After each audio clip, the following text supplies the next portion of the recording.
Hi friends, welcome to my YouTube channel Sanjay academy. कैसे हैं आप सभी लोग। आज हम लोग संज्ञान एवं संवेग के बारे में पढ़ने वाले हैं, जिसको हम कोग्जिनेशन एंड इमोशंस भी कहते हैं। ये मोस्ट इम्पॉर्टेंट टॉपिक है। इससे एक क्वेश्चन पूछा जाता है और एक जो क्वेश्चन पूछा जाता है वो हमेशा आज तक जब से सीटेट स्टार्ट हुआ है तब से एक ही प्रकार का क्वेश्चन पूछा जाता है। एक क्वेश्चन बनता ही इससे है, तब उस क्वेश्चन को भी हम लोग कर लेंगे। पहले इतनी थ्योरी पढ़ लेते हैं, मोस्ट इम्पॉर्टेंट है ये। चलिए आराम से समझते हैं क्या है ये संज्ञान एवं संवेग। देखिए, संज्ञान माने होता है जानना या समझना, किसी भी चीज के बारे में जान लेना या समझ लेना। संवेग माने होती है हमारी भावना, जैसे हंसना है, रोना है, प्यार है, मोहब्बत है, ये सब होती है हमारी भावना। देखिए एक एग्जाम्पल समझिए। मान लीजिए आपके दोस्त की शादी है, ठीक है।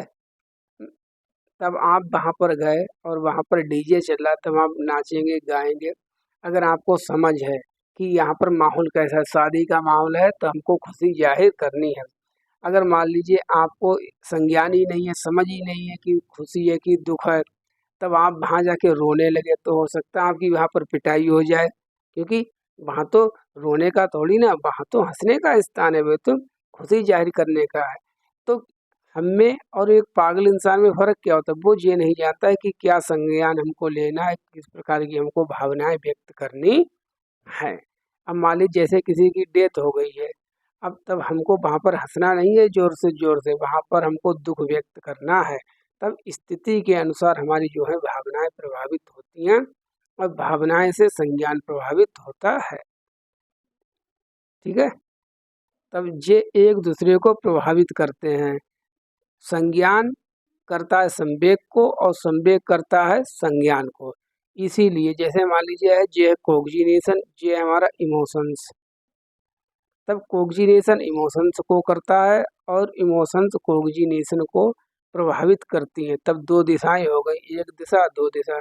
इसीलिए संज्ञान और संवेग में दो दिशात्मक संबंध होता है। दूसरी बात मतलब एक दूसरे को प्रभावित करते हैं। यही क्वेश्चन पूछा जाएगा जब भी पूछा जाएगा। इंटर रिलेटेड, एक दूसरे से ये कैसे हैं, इंटर रिलेटेड हैं, इंटरवोविन हैं, एक दूसरे को प्रभावित करते हैं।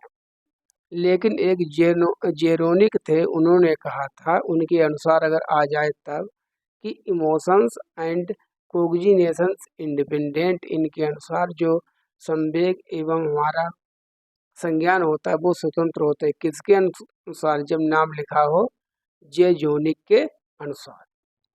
कुल मिला के आपको याद रखना, इनमें दिशात्मक संबंध होता है, एक दूसरे को प्रभावित करते हैं। बस इतना ही क्वेश्चन पूछा जाएगा। अब क्वेश्चन देख लेते हैं हम कैसा आएगा। देखिए ये है क्वेश्चन, ये क्वेश्चन आएगा एक ही प्रकार से आएगा। कोग्जिनेशन एंड इमोशंस आर, संज्ञान एवं संवेग हैं। कि इसको बदल बदल के घुमा फिरा सकता है, लेकिन आंसर इसका एक ही होगा। जैसे मतलब संज्ञान और संवेग हैं, इंडिपेंडेंट टू ईच अदर, एक दूसरे से स्वतंत्र नहीं, स्वतंत्र नहीं है। Rarely related to each other, कभी कभी एक दूसरे से संबंधित नहीं, कभी कभी नहीं, हमेशा एक दूसरे से संबंधित होती हैं। Interrelated to each other, एक दूसरे से परस्पर संबंधित, ठीक है। Not influenced by environmental factor, मतलब इन्वायरमेंटल फैक्टर के द्वारा प्रभावित नहीं होती। अब मान लीजिए इन्वायरमेंटल फैक्टर क्या, किसी की डेथ हुई हो तो वहाँ पर आपकी भावनाएं क्या होगी। मान लीजिए आपके जो है शरीर में कहीं पेन हो रहा है, तो क्या आप पढ़ पाएंगे, नहीं पढ़ पाएंगे।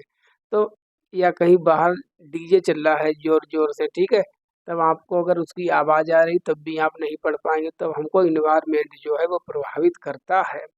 तो चौथा भी गलत हो गया, तो तीसरा ही इसका सही है। इंटर रिलेटेड की जगह पर इंटरवूविन वर्ड भी लिखा हुआ हो सकता है, ठीक है, कि एक दूसरे में गुथे हुए होते हैं, जुड़े हुए होते हैं। बस इतना ही आपसे पूछा जाएगा। चलिए क्लास को कंप्लीट करते हैं। Thank you for watching. जिसने भी क्लास को सब लाइक ना किया है, लाइक कर दें, चैनल को सब्सक्राइब कर दें और सभी लोग क्लास को शेयर कर दिया करें, जिससे कि अन्य लोगों को भी इन क्लासों का फ़ायदा मिल जाए। Thank you for watching.